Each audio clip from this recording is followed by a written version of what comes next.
महाराष्ट्र राज्याचे लाडके उपमुख्यमंत्री स्वर्गीय अजितदादा पवारांचं दुर्दैवी दुःखद निधन झालं सर. काय भावना आहेत आपल्या?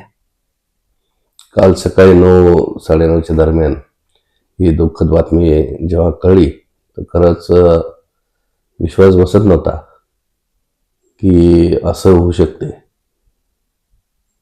अजितदादा जेव्हा चिखलीमध्ये आले माझ्या प्रचारासाठी, नगराध्यक्षपदाच्या प्रचारासाठी, खरंच एक संवेदनशील माणूस आहे आणि प्रचंड राजकारणात मेहनत घेणारा व्यक्ती म्हणून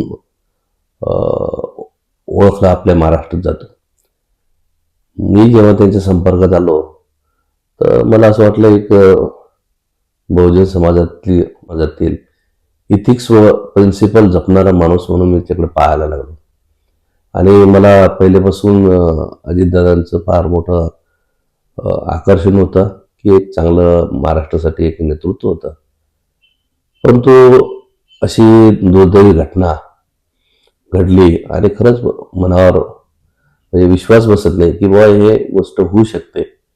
परंतु नीतीला जे मान्य होते ते झालं आणि आमच्यासारख्या छोट्या कार्यकर्त्यांचं तर नुकसान झालंच, परंतु या महाराष्ट्राचं फार मोठं नुकसान झालं.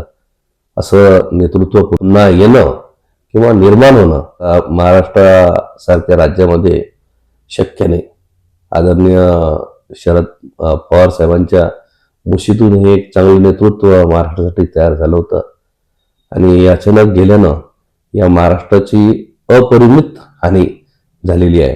आमच्यासारख्या छोट्या कार्यकर्ता किंवा जिल्हा लेवलच्या ज्या कार्यकर्त्यांची हानी तर झालीच आहे, परंतु महाराष्ट्राची देशाची फार मोठी हानी या अजितदादाच्या या दुर्दैवी घटनेमुळे झालेली आहे. मी माझ्या कुटुंबियातर्फे अजितदादांना भावपूर्ण श्रद्धांजली अर्पण करतो. सर, दादांसोबत आपली एखादी सुखद आठवण आहे का दादांच्या बाबतीमध्ये?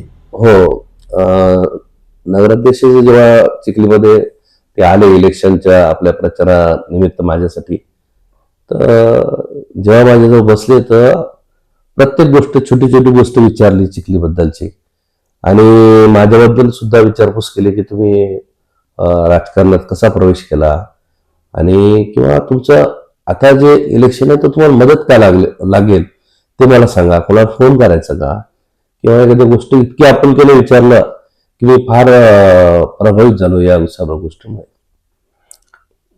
सर, मी ज्यावेळेस तुम्हाला फोन केला आणि आपली बाईट घेण्यासाठी, सर आपण खूप भावनिक झालात, रडलात, आपण डोळ्यामध्ये अश्रू आले, मीही रडलो.